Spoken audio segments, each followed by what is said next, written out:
नमस्कार. मी प्रदीर्घ काळ शासकीय सेवेत कार्यरत होते आणि शासकीय सेवेतून स्वेच्छानिवृत्ती घेऊन मी आता पूर्णपणे राजकारणामध्ये सक्रिय होण्याचं ठरवलेलं आहे. लोकनेते स्वर्गीय विनायकरावजी मेटे साहेब यांच्या दुर्दैवी अपघाती निधनानंतर सामाजिक जीवनामध्ये निर्माण झालेली पोकळी भरून काढण्यासाठी मी कार्यरत व्हावं असा सातत्याने माझ्यावरती दबाव होता.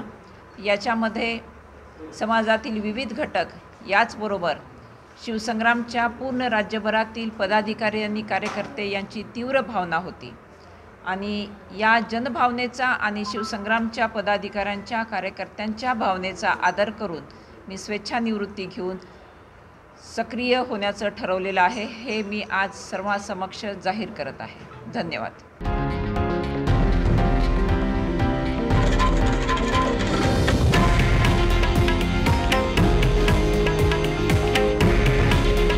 हे आहे देशातील नंबर 1 न्यूज नेटवर्क आणि आपण पाहत आहात TV9 मराठी.